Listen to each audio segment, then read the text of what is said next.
Good evening, everyone. It's August 31st, 2025, 1 p.m. Central Standard Time here in Champaign, Illinois.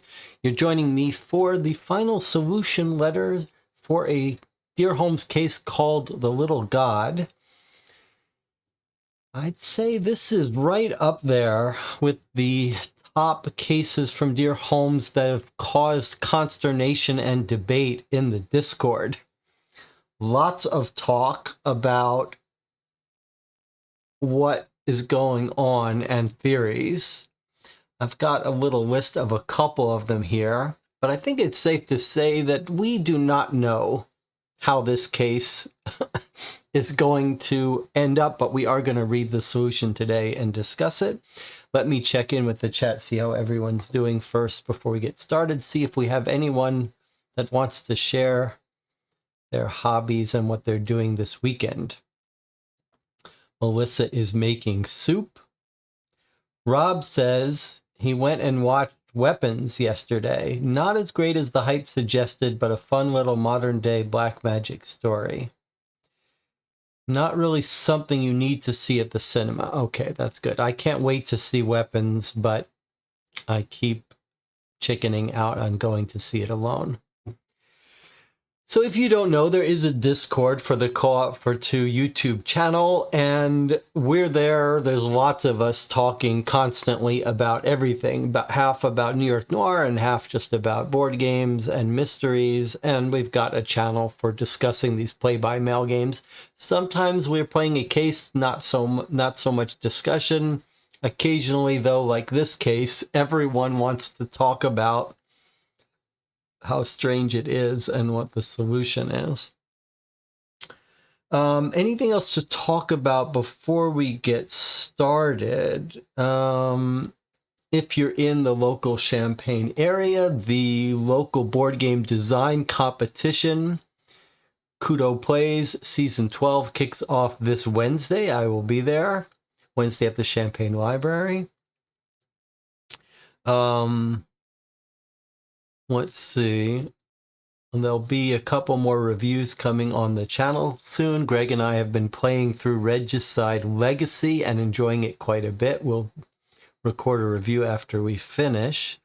I did get the latest Cryptic Killers game called Murder of a Magician, which is now available on Amazon. If you want to play it with us, we'll probably play it in the next couple days. Joseph Mayu in the chat says he's been playing Vantage. I've played now 2 full games of Vantage on the channel, and it's been getting better. I quite liked it. I think it's certain that we will be playing more Vantage on the channel. We may pick a day of the week, like Monday or Tuesday, and play every Monday or Tuesday evening for a while. And then, of course, we have to decide for next Sunday what we want to do, whether we want to play another Dear Holmes case or try something else. I'm also getting a little bit of an itch to play another Deadbolt Mystery Society. And we've also got October coming up. We tend to do on October horror, spooky, scary games and try to marathon a lot of them. So this October will be no exception. If you want to help decide what games we play in the schedule, you could stop by the Board Game Geek Guild for Co-op for Two. Teresa says next Sunday is my birthday. All right, let's talk about this case before we read the solution. Let's remind ourselves what the last letter. We've got Sir Horace is attacked. If you haven't watched the previous episodes, you should not watch this one. It won't make any sense. Sir Horace is attacked. The Reverend is suspected. He eventually dies. Horace and the Reverend is arrested. The Reverend's daughter has called us. It looks like the chief other suspects are either the son or the daughter who stood to lose a third of their inheritance, £40,000 to the Reverend. This statue was stolen. This Aztec statue, we're told, valued at maybe £400. And the question is, did the Reverend really steal it? If not, did the brother steal it and attack the father? Did the sister? Did this other neighbor? The last letter we got gave us a little bit more information about from the maid and a floor plan. So let's just quickly look over what I've circled here. The maid says that Horace, the father's office, is locked. There's a key to the study and a key to the French windows. Only the maid has copies. The maid gives us a little bit more background about how the father wrote the Reverend into his will and actually changed it to give the daughter the money. We don't know why. And then she tells us about when the father told the Reverend that he gets the money. The Reverend says, "I do not deserve such consideration." Begged the master to reverse the foolish changes. It's a little ambiguous there. We don't think this is telling them about changing it to the daughter. We are told that Horace has wild swings of emotion and changes his mind on a split second. Okay, we get told about from the maid's perspective of how Horace was found in the morning. She says, "The sister calls for me." She enters the room. She finds the sister cradling the father in her lap. He's groaning, so he's still alive. The French windows are open. The room is cold. That sounds like the windows have been open for quite a while, like overnight, enough to make the room cold. I think that's a clue. She sends the maid out to get a blanket. When she returns, he's unconscious. The daughter says he mentioned a tall man dressed in black wearing some kind of scarf to cover his face. She says there's glass from cabinet on the floor. The master's most prized Aztec statue is gone, which the master valued more than anything. No marks or impressions on the carpet, but that's not unusual because it was dry out. Then the maid tells us a little bit about the carvings that the son does to try to get in good with the father. The father won't allow him to put any of the carvings inside his room. Now, I want to reread this paragraph because when I reread it, I noticed something. She says, "Yeah, I can explain what the deal is with the encyclopedia." She says, "On the floor is the encyclopedia that used to be kept in the bookshelf. Several pages are torn out." And then she said, "And the edges of a piece of paper are poking out from beneath the table's central leg." There's a lot of discussion in the chat about whether the pages under the table match the pages from the encyclopedia, because this ripped out pages from the encyclopedia is totally bizarre to me. Although an idea just occurred to me. Anyway, but I think on rereading this, this is a clue that they're not the same pages.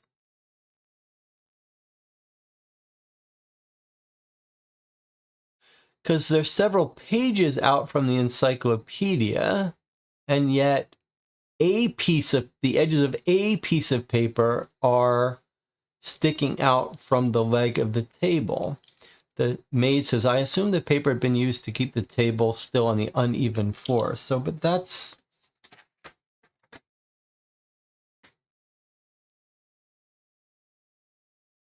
odd. Okay, then the maid goes to pick up the book. The daughter says, "Leave it alone. Police don't want anything to be touched." And then she says, "Go call the doctor and the police." In the chat, someone pointed out, it's weird that she's saying the police don't want it moved, and yet they haven't called the police yet. So is she lying about that, or is she just phrasing it weird? And what she means is the police won't want anything touched. Then the maid calls the doctor and the police. They come, and then that's it. And then she gives us a diagram of the room. Now, I want you to notice something. Two things. First of all, I think it's actually very significant that this is a little misleading. Like when I saw this first, I said, oh, there's glass by the window panes. But on the other hand, they look like they were broken. Okay, but then the chat said to me, no, that's just a legend about this glass. So I think either way you look at it, I think we can assume here that no one broke in from outside. So this whole theory of the Reverend coming in from the outside cannot be right. This window would not be left open. It was cold out, and these are normally locked. And if you did break them from outside, there would be glass inside. So I think what we've got is fairly definitive proof that the attack came from inside this room. And the Reverend did not do it. The Reverend did not come in from the outside. This wouldn't have been open, and no one broke in. Someone left the doors open and exited from here, or just left the doors open to make it look like someone came in. We do have glass here. There's a little bit of confusion. Why would there be glass here if the statue wasn't taken? Here's the table. Now notice that here's the desk, and Sir Horace's body is found here. Now that's a little bit confusing. The question is, does Horace sit here when he sits at his table facing the garden, and someone snuck up or came from behind and hit him? I noticed something that I think gives us the answer to this. So from this diagram, we don't know where Sir Horace sits. It seems like he would be sitting here if this is where his body was. And I'm going to show you why I think that's wrong. Remind me to show you after we finish reviewing this letter. Okay, so then we hear from Lestrade. He says, guess what? We think we found the murder weapon. Someone who works for the gardener found it within some bushes in the gardens to the north. And then he says, although I'm not sure we know where north is, but what he says is, hey, they only searched the rear of the house, and we didn't search the other areas. I think that's a implicit statement that the area next to the back of the house where the study opens into, the garden, this is the direction they searched. But the bloody murder weapon is found maybe up here, somewhere in a totally different area. That's a little bit of a clue. And then we get told what they find. He says, wooden carving, tall crown, twice the height of his head. Get full description of it. I mean, it sounds Aztec. Sword, but now we get told the size of this is 9 inches tall and 2.5 inches, whereas the statue that the father likes is 7 inches tall and like 1.5 inches diameter. So there's a question of whether it could be inside this. And then it says its side was missing a small piece and had begun to split as if it had been used to strike something hard. Small amounts of dried blood were found surrounding the damaged portion. And they have examined it and think that, yes, it could match what was used to kill Sir Horace. And then he thinks the Reverend enters through the windows, which doesn't make sense to me for reasons I've already described it. And then the sister says, I've never seen that particular statue, but it does look like the carvings Gerald makes, which we know are not allowed in Horace's room. Talks to the Reverend's never seen it. The sister is everything the sister says seems to blame the brother. I'm a little bit suspicious of her for that reason. And we're told the sister's very calm and collected, quite cold. The brother's very emotional. Then they talk about how the Reverend might not get his inheritance if he really is the guy who attacked the father. Then they talk about, does anyone else know of it? Who would know the value? Lestrade tells more about the match that they were playing. These two other people in the house.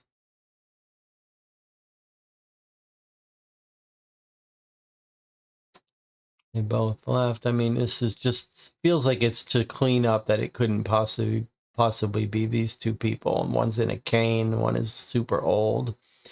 More about the neighbor and the court case. But he would have no reason to take the statue.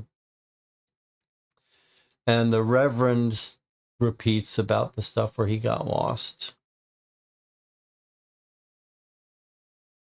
And now we're told a little bit about the last conversation that the maid overhears about the Reverend telling Sir Horace that there was a clerical oversight and he needs money. This is a little odd. Like, is he stealing money? But then why would he not want to be in the will? But maybe it really is a clerical oversight. And then the statue may never be found. And we were asked in the beginning that that's what we were tasked with.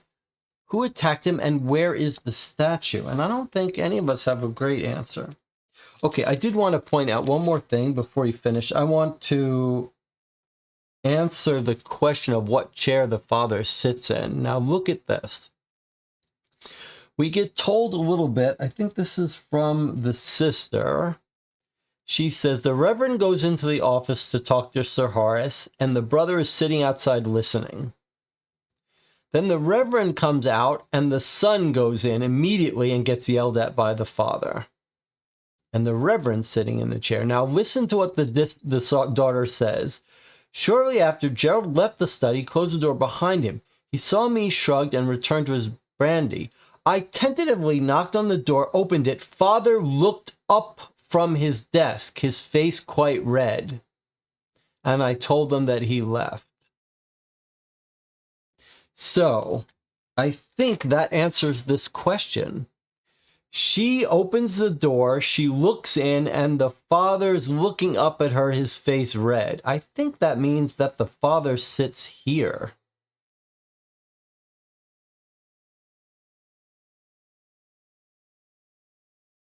Otherwise, you wouldn't write it like that. You wouldn't say you looked in and the father looked up at you. So I think that tells us that the father sits in this chair.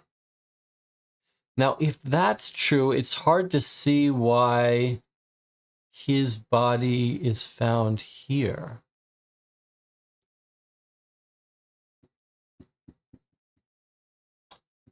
One more mystery for us. All right, let's see if there's any other thoughts from the chat before we read the solution and talk.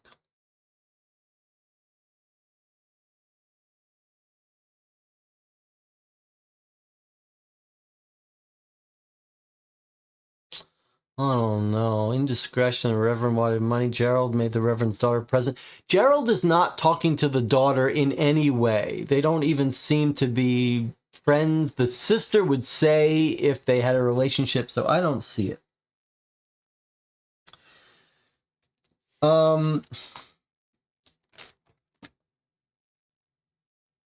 It's all quite strange to me.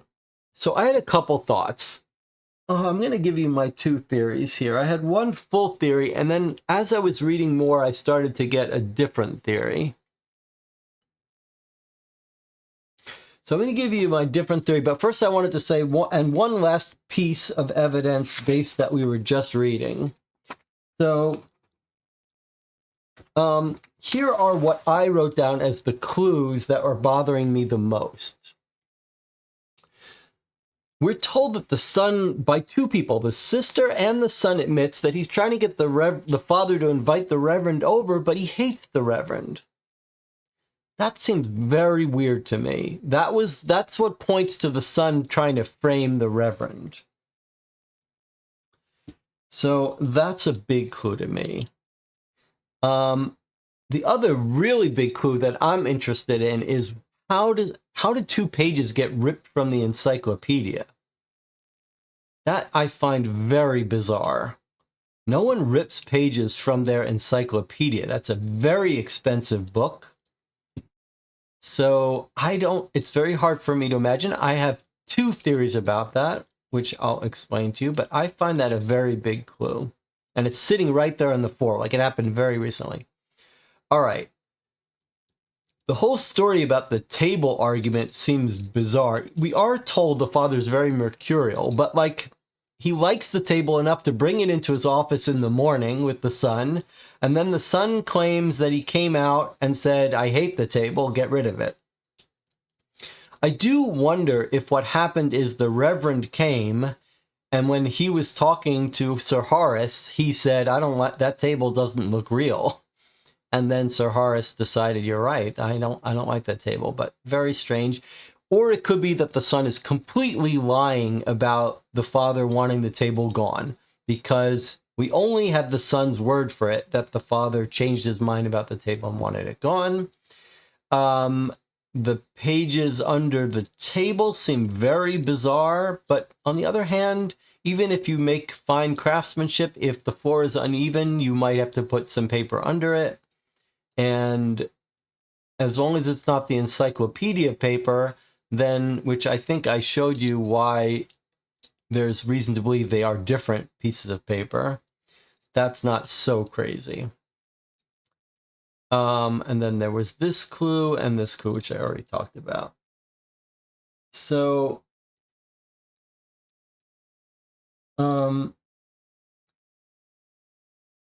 so let me tell you what just occurred to me as we were reading. These encyclopedia pages have really been bothering me. Let me come up with with one possible thing. I'm going to give you 2 theories of it. One is my main theory, but one is a partial theory that just occurred to me. We're told that the brother really is trying to get in his father's favor and even borrowed a book written by the Reverend so he could learn about the details of some of these things. So what if the brother on a previous day snuck into his father's office and tore pages out of the encyclopedia, which had information about Aztec statues and stuff, and then put the encyclopedia back, hoping no one would ever discover that he's torn out the pages, and then he used those pages to help him make his statues? And what if the father discovered the ripped out pages today and confronted him about it? And that's what the argument was. Like, what if the father said, "You broke in, you defied my will, you broke into my room, you ripped out these pages, and now you're totally out of the will." And then the son panics, like, "Oh my God, if this guy lives one extra day, he's going to take me out of his will." So then the son is forced to get rid of the father.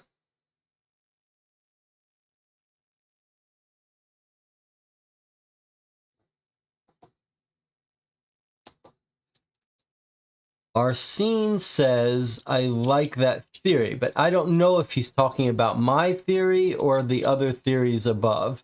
Remember, you got to write full sentences in the chat. Otherwise, if it's in response to something I said, otherwise it'll be too hard to know what you're referring to. Lestrade made a comment about the table. He didn't like it either. That's right. Arsene says, "I was talking about your theory. Didn't someone in an earlier letter say they didn't blame the dad as they didn't like the table either?" Yeah, that was Lestrade. All right, so let me go over my theory here. my main theory. I mean, the most obvious theory is that the son has done it. So here was my theory. Maybe you don't need to look at it while I explain it. Okay, so my theory is that the son wants the Reverend over, maybe because he's going to frame him, or maybe he's just hoping that the father's going to see he's a terrible person. Then he has an argument with his father that night, the son does, and maybe he realizes he's going to be taken out of the will, he has to act now. Or whatever, or the father's just freaked out about the table and the son can't stand it. So in this theory, the son goes down late at night to talk to his father one last time, and maybe he's brought a new carving that he made to give to his father, and the father rejects him. Maybe the father says, I found the encyclopedia pages you ripped out, or whatever. So the father and son are talking in the room, and the son loses it in anger. He either loses it because he's been rejected one last time, or because the father has told him to move out the table when he's freaked out, or the father discovered the ripped pages, and the son loses it and smashes him on the back of the head. Now, here is the key part to my theory. At that point, the son thinks he's killed him, thinks he's killed the father. And he's going to now try to stage the scene to make it look like someone came in and killed his father and stole the statue. So the son takes the statue, runs out the back, opens the French doors, runs out, and is hidden the statue somewhere, and is taking his murder weapon with him. I'm not sure why. And dumps it somewhere. Or maybe he keeps it with him and he has to dump it later. But then, in my theory here, he thinks he's killed his father. And then the sister discovers the father. And this was my second... I don't think the French doors need the key from the inside, but I could be wrong. So here was my second explanation for the encyclopedia pages. The sister comes in the morning, discovers the father is not dead. She calls for the maid, and she discovers that the father, in his dying last breaths, has written in blood on the encyclopedia, which is the only book flying on the floor, has written like my son did it. Gerald did it, or just Gerald's name. And the sister, in an attempt to cover up for her brother, rips out those bloody written pages and maybe shoves them under the table, although I don't know how you could do that. And then after the cops take away Sir Horace, then she tells her brother, hey, I found your name written, you killed the father, but we got to cover it up. And so she says, I put the pages under the table. You're going to have to go get that table out. So that was my theory about, and then she lies about seeing a man in black or something. That's my theory.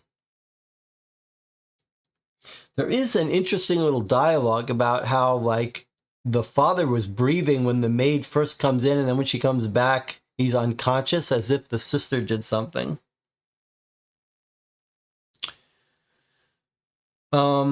Okay, so that's my primary theory, but I'm really not sure. But then my secondary theory now is that the sister is framing the brother.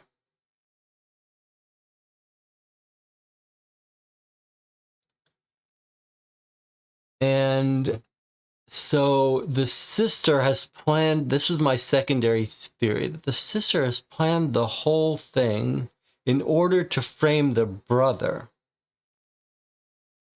She likes the Reverend's daughter, and the Reverend's daughter is going to inherit a third. So I wonder if she's just trying to get rid of her brother so that she'll get all the inheritance.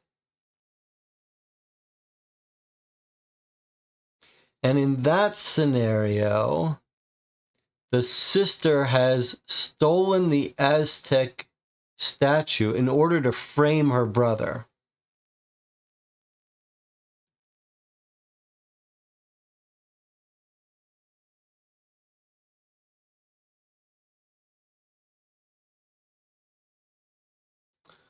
Although in that scenario, it's hard. It's a little difficult to see how she smashes him on the top of the head and almost kills him, and why she wouldn't make sure he's dead.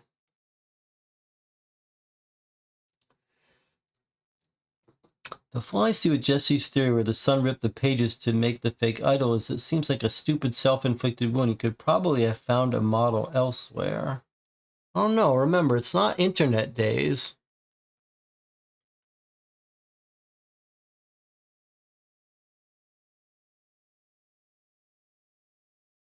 I really feel like I need to solve that encyclopedia thing.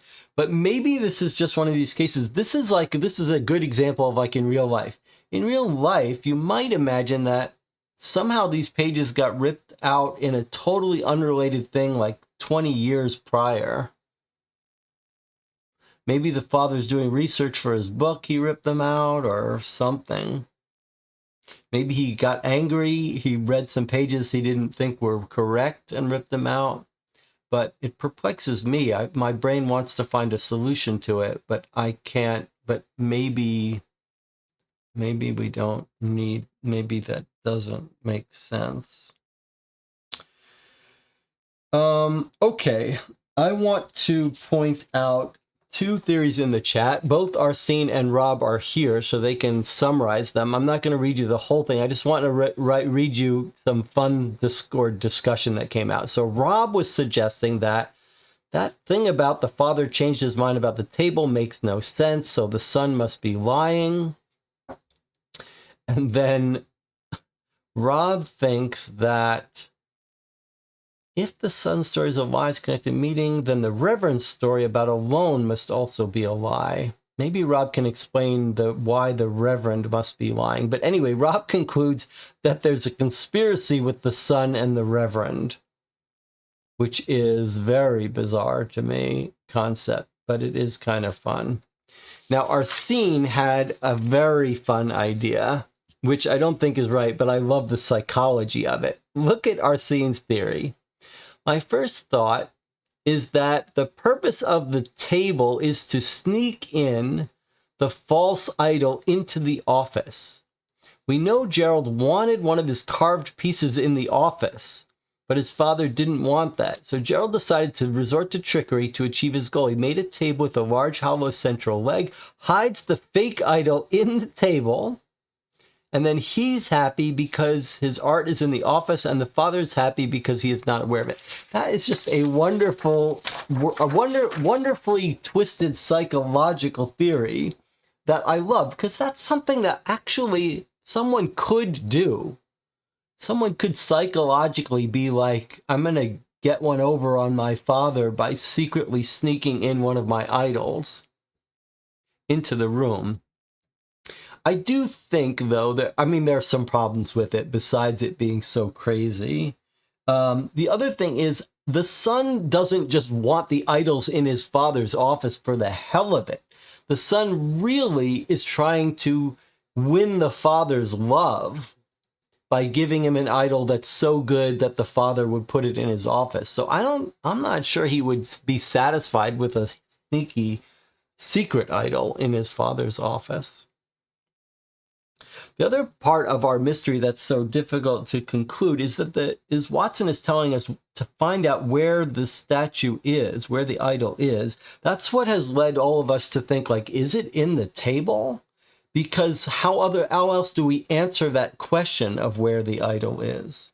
And some people think it's in the fake idol, but that doesn't really make sense to me. Like, why would you go to the trouble to put it in the fake idol and then throw the fake idol in the grass where someone might find it? If you think no one's going to find it, then you might as well throw the real idol in the grass where no one will find it. And if you think someone's going to find it, then It just doesn't make sense. So I don't think we know the answer, but does anyone else want to get on the record before we read the solution?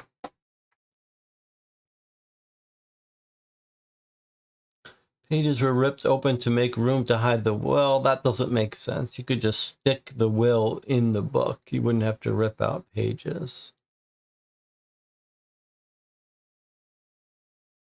Fake idol stolen by accident. I do try to always encourage you. One of the mental interesting things with this game is that with Dear Holmes, when we play it, is to force yourself to come up with theories. It's very hard to do it because your brain starts to come up with theory and says, no, it can't be that because of this. And it is an interesting mental exercise to try to force yourself to come up with the best theory, or as many theories.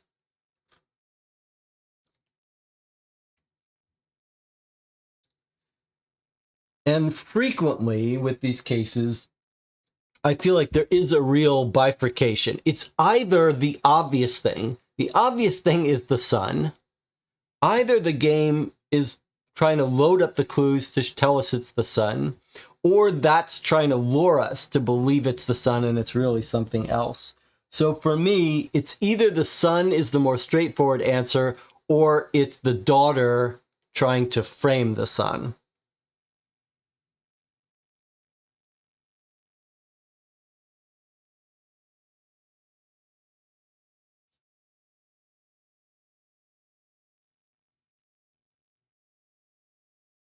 If it's the daughter trying to frame the sun, then there would be a reason for her to hide it in the table, right? Her claim is going to be that the son wanted to steal it and put it in the table. She's going to make it look like her brother did it.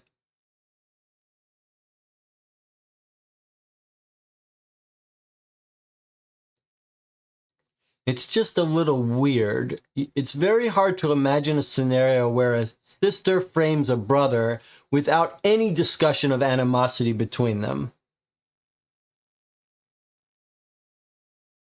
Right? I mean, claiming that the sister did it to frame the brother, and we've got no clue that there's any problem between the two, and they're both going to inherit 40,000 pounds. So what's the idea? The sister's going to frame the brother just to get an extra 40,000? That doesn't make sense. Rob says, I'm only sure that the argument between father and the son couldn't have been about the table. The son is hiding something. I think that's a fair idea.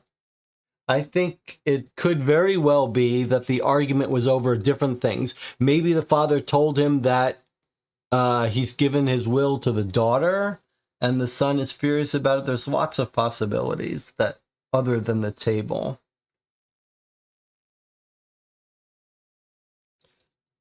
We had some early theories that the father was hit with the leg of the table. All right, Marlene loves to come up with crazy theories. Let me read what Marlene's theory is. The murder's an accident. The idol was little idols in a small glass case, door left unlocked, The idol found was part of the theft. I still put Mr. Hall high on the list. That's when he met the Reverend. He asked specifically about the idol.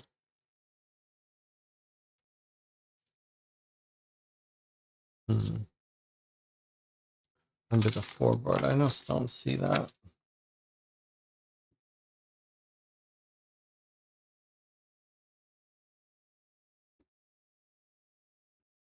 I think it has to be an inside job, so I don't see how it could be anyone but the brother, or the brother and the sister working together. I guess that's part of my theory.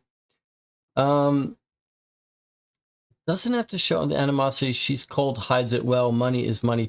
People kill for much less. I'm not sure that's really true. Think about it. Think about a scenario. You're going to inherit 40,000 pounds. If you kill your brother, you get 80,000.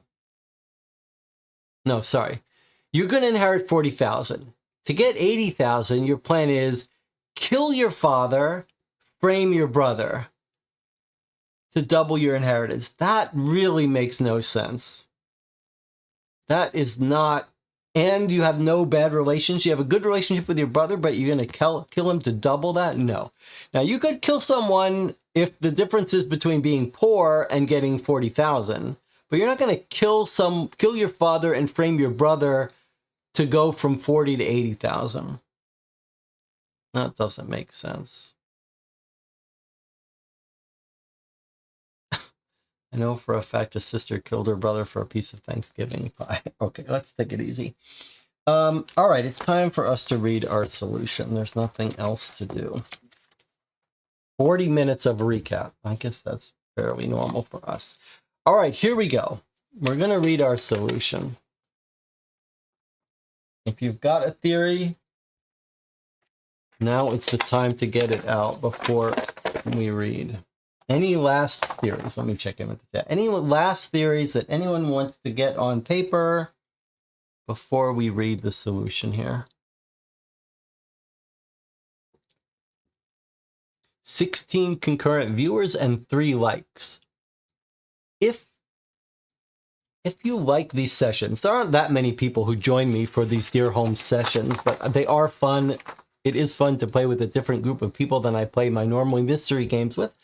But it wouldn't kill you to give this video a thumbs up if you want me to keep doing these. We've been doing these for a couple years now, every Sunday.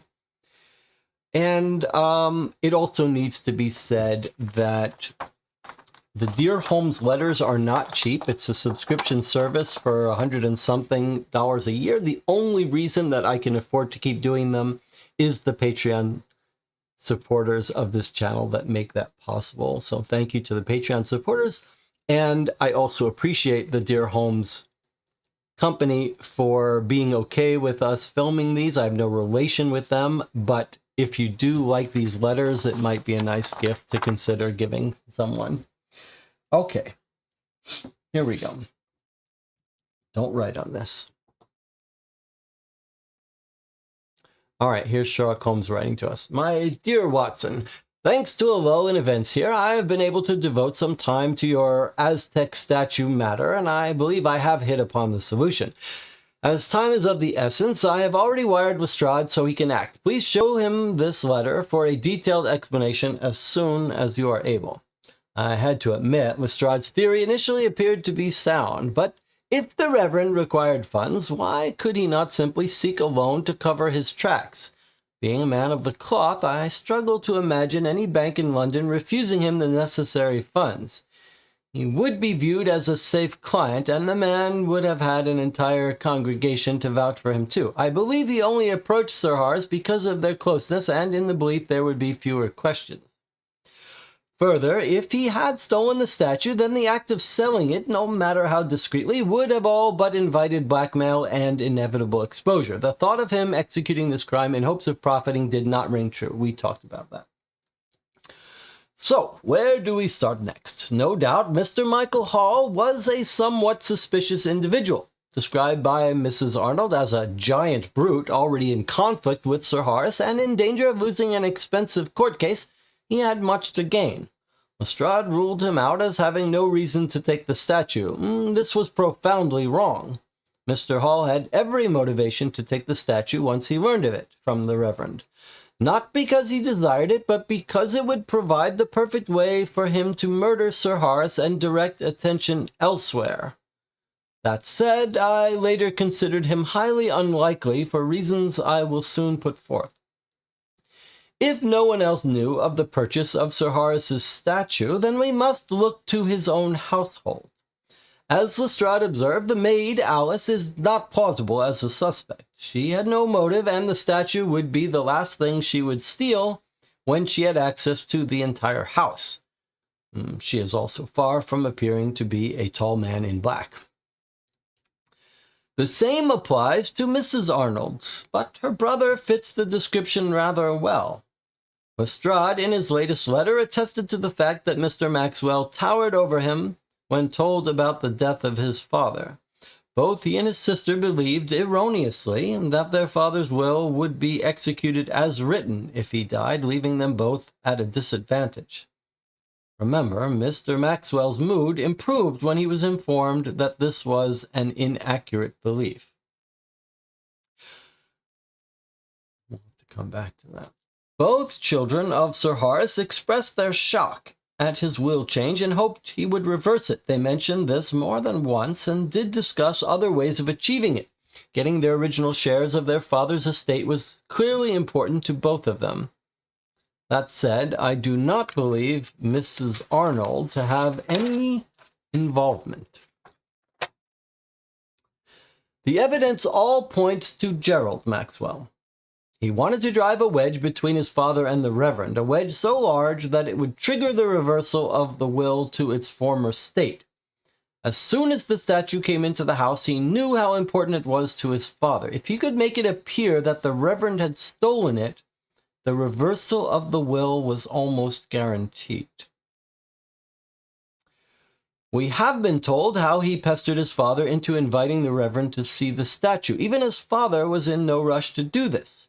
Sir Horace eventually did so, but was then informed that the Reverend couldn't come down straight away due to pastoral commitments. A date was, however, set for the future. This was good news for Gerald Maxwell, as it gave him additional time. We know that in the lead-up to the fateful night, Mr. Maxwell had been engaged in a campaign to improve his relationship with his father. He had taken a dedicated interest in the Aztecs. He had read the Reverend's book, and, using the knowledge obtained, he had begun carving Aztec-style ornaments for his father. Sir Horace, by all accounts, genuinely admired these, but permitted none in his study, preferring it to contain only legitimate artifacts. Mark that, Watson. According to Mr. Maxwell, just before the Reverend's arrival, and in another attempt to curry favor, he presented his father with a table designed to replace one given to Sir Horace by his late wife, whom he adored. Sir Horace is genuinely moved and permits it a place in his study. We know from Lestrade that his Tantalus stood upon it. On the agreed date, the Reverend and his daughter arrive in Oxford and deposit their bags at the hotel. They then get a cab to Sir Horace's home, asking to be collected at 7 o'clock. I firmly believe the Reverend's desire for a prompt return to London was to give himself as much time as possible to prepare for the pending church audit. He is shown the statue and is naturally enamored of it. He is moved to joke about stealing it, which is overheard by Mrs. Arnold, who almost certainly and innocently told her brother. This was an unexpected bonus for him, as he knew it would play into his plan. Following the early dinner, Reverend Clark meets with Sir Horace in private. He asks to borrow enough money to cover his indiscretion and hopes that it will be given without question. When unexpectedly pushed for a reason, he decides unwisely to give some of the facts, almost certainly painting it as a clerical oversight. Sir Horace, who worked hard for his reputation, is unconvinced, but not to the point where he suspects out-and-out wrongdoing. Nevertheless, he declines and may have even suggested a bank as an alternative. The Reverend goes to the drawing room where he sits ashen-faced. Sir Horace, now a little irritated, decides to take it out on his son, as he has so often done. Mr. Maxwell is dragged into the study, berated about the table, Mr. Maxwell's chosen profession being a regular topic of criticism for his father. He is ordered to remove it immediately. Mr. Maxwell begs to be permitted to do it the next day and points to the fact they have guests. To this, Sir Horace agrees. Mark that also, Watson. During this, Reverend Clark sees that 7 o'clock is approaching, so Mrs. Arnold sees them out in order that they can meet their cab. They then return to the hotel. While there, the Reverend does indeed go for a drink, has a brief indiscreet conversation with Mr. Hall before going for a walk to think things over. I firmly believe that he did get lost, as the only road he knew was was the road to Sir Horace's home, which was not a direction he wanted to go in. Meanwhile, the Maxwell household has retired. At this point, the plan begins. Mr. Gerald Maxwell desires to steal the statue. He has no desire to possess it or sell it. He merely seeks to make it disappear. Okay, so that's that. It's going to be in the table. And this will cast enough of a shadow over the Reverend. Even if the police do not pursue it, he will keep... Is it going to be the glass from the Tantalus? Okay. This will be enough to cast a shadow over the Reverend. Even if the police do not pursue it, he will keep suggesting to his father that only one man could possibly have taken it. The doubt is all he needs to plant with his sister's unwitting help. And eventually he feels sure Sir Horace will reverse his will to cut out the Reverend. He leaves the house quietly, heads for his workshop in the grounds. Here he collects the necessary tools to force entry through the French windows. He removes enough panels to gain entry, removes them from the scene. Lestrade does not mention finding them, which argues against an opportunistic act. Mr. Maxwell has given this plan much thought and concluded some time previously that the police will search the house and grounds for the statue. He cannot therefore hide it in his room or conceal it anywhere the police are likely to look. He also lacks the time to take it far from the house. His absence could be noticed, or he could be seen out and about. So he elected to hide it where no one would ever think to look for it. He will hide it in the very room it now resides. He enters the study and goes to the pedestal table. Lestrade informed us it is large and ugly. It is large for a reason. He removes the Tantalus, turns the table over. He removes a wooden plug or stopper from the base of the wide central leg inside his compartment. However, the compartment is not entry. A hollow table leg would be unstable. The table needed to be fully functional and robust. From the inside, he withdraws a large carving that he has made for this purpose. It almost perfectly fills the hole and is probably secured tightly in place with some wooden wedges to prevent rattling. The plan is to insert the authentic statue into the void, replacing the plug and leave with the carving. He can then place this anywhere in the house upon his re-entry. Then it all begins to go wrong. He uses the same tools he used to enter the room to access the case. He abstracts the statue, attempts to insert it inside the table. Here he runs into a problem. You will recall the measurements of the statue as given to us by Miss Clark. They were smaller than those of the carving because he had never been allowed to see the statue closely. Before making his carving, he had to make an estimate based on seeing the statue from the garden. He was close, but it was about an inch out in height and a bit less in diameter. If inserted into the table as it stood, it would not be possible to secure a tight fit, and it would rattle during any subsequent search or movement of the table. This will not do. He looks around in a panic and has an idea. He seizes a copy of his father's Encyclopedia Britannica from the nearest bookcase, tears out some pages. These, when screwed up and combined with the original wedges, provide a tight enough fit to alleviate his concern. The table, with statue and pages inside, is returned to its original position, and the Tantalus replaced. At this point, the plan is to replace the book, leave the house in order to re-enter by the front door to the north. He is about to do this when his father unexpectedly unlocks and enters the study, perhaps to work on one of the articles his daughter mentioned. Mr. Maxwell has no way of avoiding being seen. He covers his face with his scarf and his head with his hood. Before Sir Horace can properly appreciate what is going on, lashes out with the carving that was probably on the desk. In his panic, this is a serious blow that sends Sir Horace crashing to the ground. Mr. Maxwell flees out through the French windows, runs round to the front of the house. Although in a panic, he realizes he has a problem. The alarm could be raised any moment. He must be in his room, dressed for bed when it happens. The original plan, where no assault was to occur, was to place the carving somewhere in the house. Now this cannot be safely done due to the blood upon it and the damage that indicates it has struck something hard. He could clean it with his scarf or other apparel, but the damage would remain, and he would have the problem of disposing of the blood-stained garment. Instead, he turns and secretes the carving deep into some bushes, trusting it will not be found. It is risky, but in the heat of the moment, he sees no option or time to do otherwise. The later discovery of the carving in the bushes was the first ray of hope, Watson. We knew from the maid that no one was permitted in the study, so how could the killer have used one opportunistically? The study door was locked, which prevented access to any located in the hall.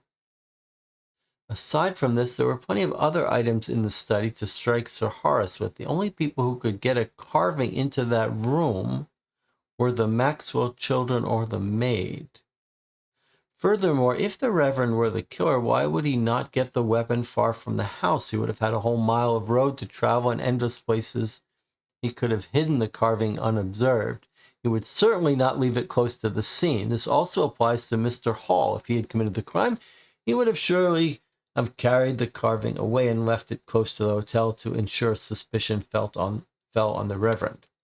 The next day, Gerald Maxwell learns of the scale of the injury to his father. He's distraught as he genuinely had no intention to strike him and, through ignorance, believes Sir Horace's death will actually be to his financial disadvantage. He already knows how he reacted when he later learned that this was unlikely to be the case. This also explains the conversation about removing the table. Mr. Maxwell was nursing some doubts about the fit of the statue inside the central leg. The scene with his father that night before actually worked to his advantage. If he could withdraw the table to his workshop, he could remove the statue at his leisure and find a more permanent hiding place for it. The table itself could then be destroyed. It must have been maddening for him not to be permitted to do this. Breaking back into the room to liberate the statue was too great a risk. He just had to hope.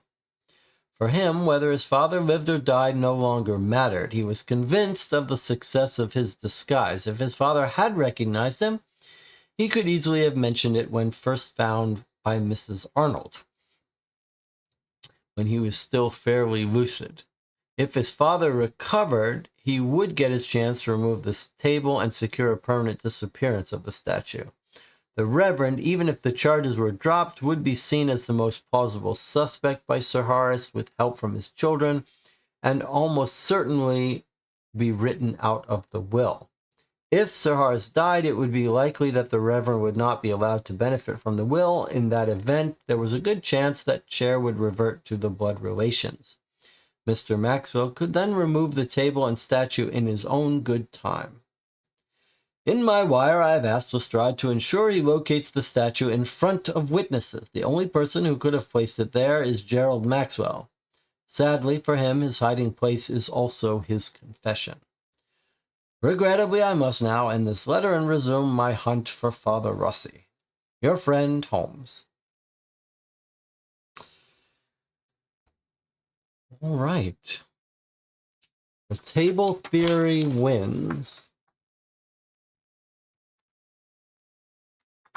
Rob says there were glass panels missing from the doors. Yeah, that doesn't really make sense. I'm not sure where it is, but the table tipping theory wins. Why is he wearing a scarf and hood? I guess he's trying to break in case there was any witnesses. I don't like the way so many motives and evidence are introduced in the final letter. Holmes must be an absolute clairvoyant. Well, that's not unusual. That is how Holmes goes. Arsene says, I was right about the fake idol being in the table, wrong about the goal. I did not guess it was a load-bearing idol for the table. No mention of the idol glass case smashing. What the hell was that about the French door glass panels? Well, I have a mixed reaction here. First of all, I think this may be another classic case of us overcomplicating some things. There are pieces to the solution that sound ridiculous. The part about carving a hole to hide the statue and putting a fake statue in there so the weight wouldn't be noticed, that makes no sense at all. That's completely ridiculous. It's completely ridiculous that a big heavy table made of solid wood with a hollow compartment would feel different than then you have to put another piece of wood that's 5 inches by 2-inch diameter to offset the weight. That's ridiculous. And the idea that he would take the Encyclopedia Britannica pages to wedge up there so it wouldn't rattle, that's all ridiculous. But with that said, I do think it's very useful to go back and say what it was very clear to us originally that the brother would have a good reason to frame the reverend.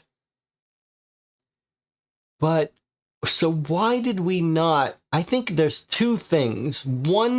There's one mistake that we keep making and is so important in these murder cases.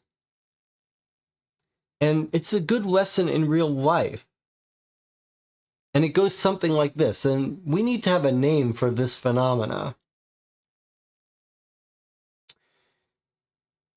You find a murdered body, and you start saying, who had a motive to murder this person? Who had the means, but mostly who had the motive? And the huge danger that puts you in is that you rule out people who didn't have a motive to murder. But what you should really be asking is, a person was either murdered by someone with a motive to murder them, or they were murdered by accident by someone without a motive to murder them in the process of committing some other crime or doing a cover-up afterwards. And I think we forgot to do that here. We were also trying to explain other clues, but it seems like the simple case that we entertained at the beginning of this case was that the brother did not intend to kill the father. He was just trying to frame the reverend.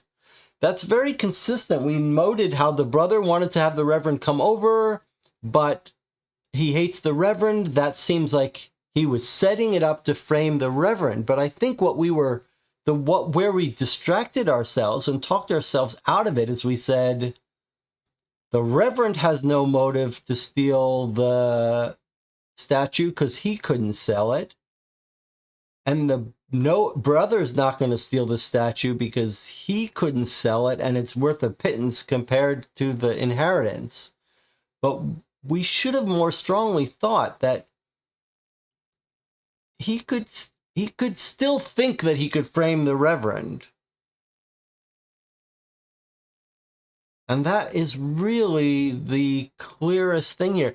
And I don't think you need those crazy details about the hollow place.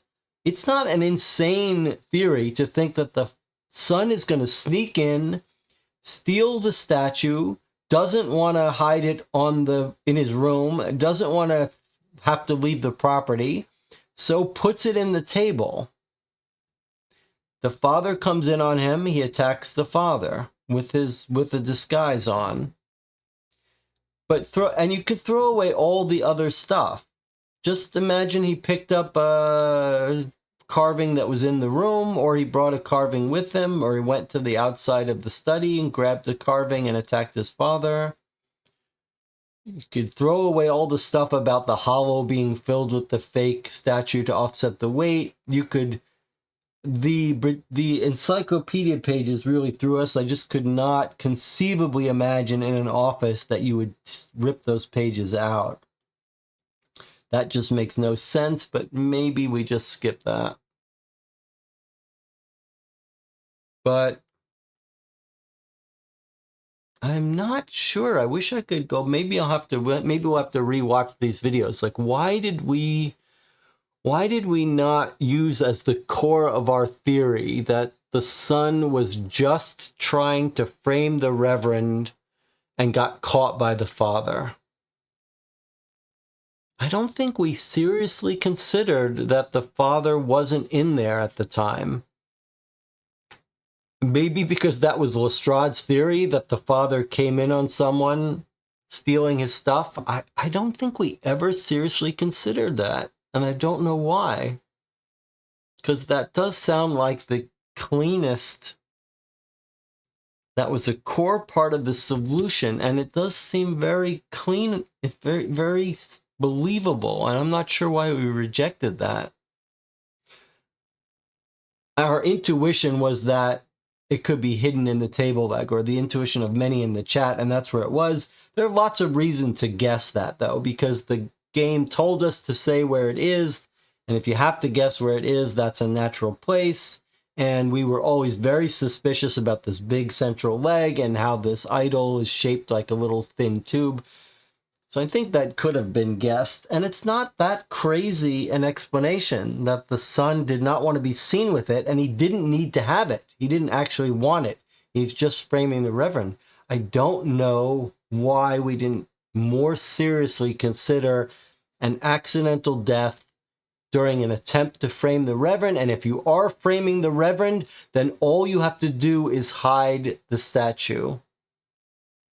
I don't know why we didn't seriously consider that more. Didn't consider it more. If we assume the father had to be in the room because there was no evidence of a break-in. No, I don't think that's right. Let me explain. Oh, I see. No, let me explain. Well, you're right. I mean, he doesn't have the keys to get in. So how does he get in? And we weren't told about the missing panels. Maybe we were and we just missed it. I don't remember it, though. None of us remember seeing it.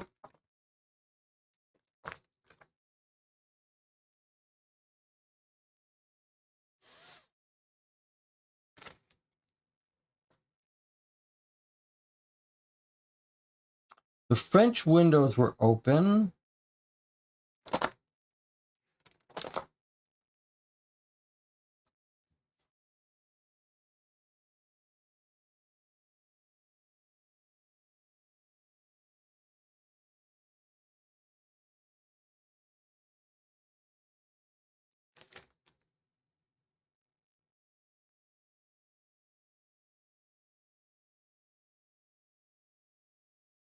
Yeah, I don't know what those things, but you make a good point. Like, he couldn't have gotten in the room. He doesn't have keys. So either the father was in the room when he got in there. I don't know. I mean, he's a carpenter. Maybe he could figure out a way to get past the locks. If we did miss the glass panels, yeah, I don't know. Maybe someone could look through it and tell us whether we missed the glass panels.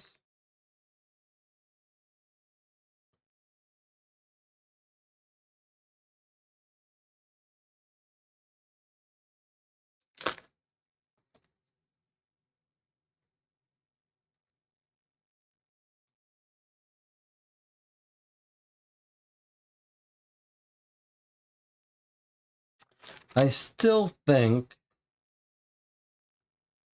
though there's issues to be taken with this case, I do think we did not do as good a job as we could have done. I think it's very hard to remember that someone can get killed by accident. It's very hard in these cases to remind yourself that the murder may not have been intentional.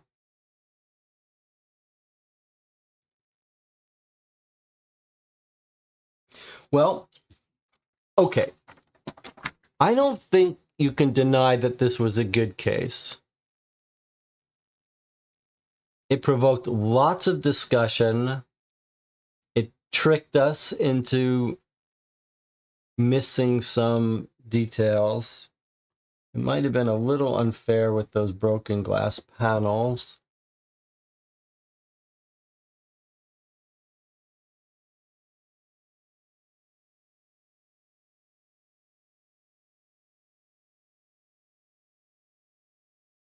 It's still a poor plan. It hinges on the Reverend not having any alibi.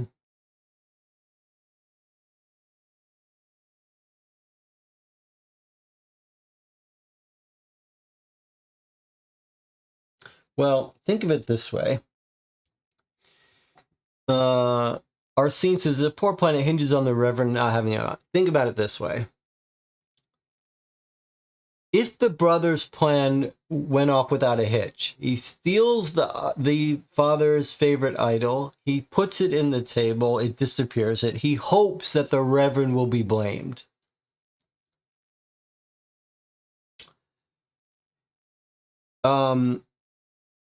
If he's wrong and the Reverend had a solid alibi,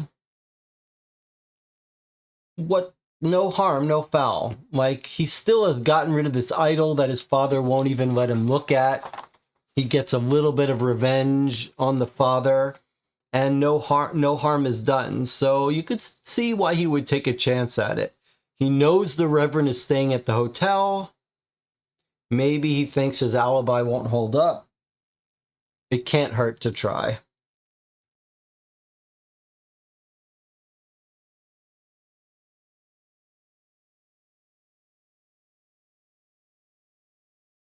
Where would you rank this in the cases that we've played? What rating are we gonna give this case? It definitely was not a bad case. It caused lots of thought. There were some in the Discord, actually, I forget who, someone actually proposed that the pages were ripped out of the encyclopedia to wedge the idol. But I think the theory was that you were wedging it into the other fake statue.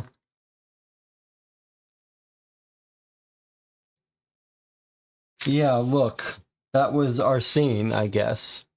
Arsene said, the real issue is the real statue is smaller than the fake one. So Arsene thought the real statue was being put in the fake statue, and that the paper was used to jam it in there.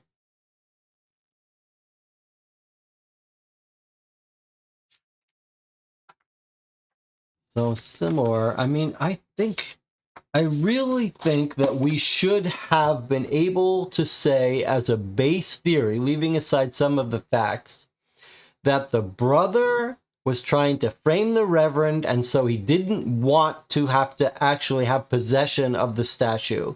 And so he stole it, put it in the table, and said, now they'll think the Reverend took it. I do not know why we didn't entertain that more as a base core theory. So I think for that reason alone, you have to give credit to this case, because the core of this is a plausible mystery.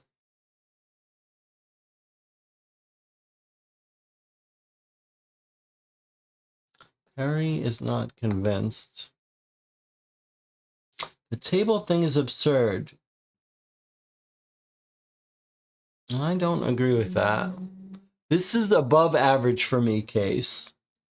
I love how clean it was, too. I love how it was just this small cast of characters.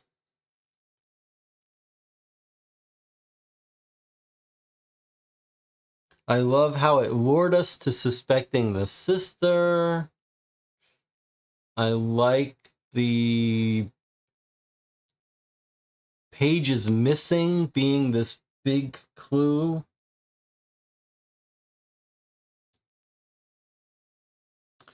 I think I might give this an 8.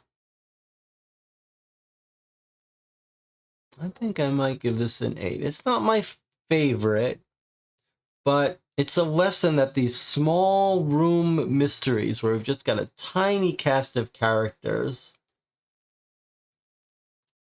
maybe a 7.5 or an 8. Why did the son just walk out the door and put on pajamas? Okay, I don't understand that comment. Melissa says 6 divided by 7. I don't know what that means. Maybe she means a 6 or a 7. We do keep a rating of these cases. We've played several. We've played a dozen or so. I think the average is maybe a 6 or is a 7 maybe. And the ones that I don't like are like 6s. So I think this is somewhere between a 7 and an 8. I'll have to look at my others. It wasn't super compelling. Like, there aren't any really compelling personalities in this case. And there weren't any really truly bizarre facts that we had a hard time coming up with theories for, except for the encyclopedia pages. Why were we told the paper is under the leg? Remember, there was a piece of paper sticking out that we think was used to prop up the table or keep it steady. What's the answer there? Like, why was there a piece of paper under the leg? We're told he shoved the paper up to keep it from rattling. Why is there a visible piece of paper under the leg? I don't think we got an answer to that. But I do give this case a lot of credit for misleading us, successfully misleading us to not considering a core theory that we should have been able to figure out. The secret paper sticking out the secret compartments at the foot of the table. That doesn't make any sense to me, but okay. We're not told that it's sticking out of the compartment. We're told that it's under the leg as if to keep it propped up. Just a red herring. Okay. All right, well, look, I had a lot of fun. It was fun discussing this. It was very fun hearing everyone's theories. Looks like we got some work to do before we're going to be competing with Sherlock Holmes, though. I would rate our performance on this case below average. Maybe next week we'll start a new case. If you have another idea, let me know. Maybe you solved this case on your own and you did not fall into the traps that we fell into. Not a bad case. I'll see how we rate it. You can leave a comment on this video if you think this case was... You can leave your rating of the case here. All right, so I'll probably see you sometime this week for another live stream, probably Vantage. Anything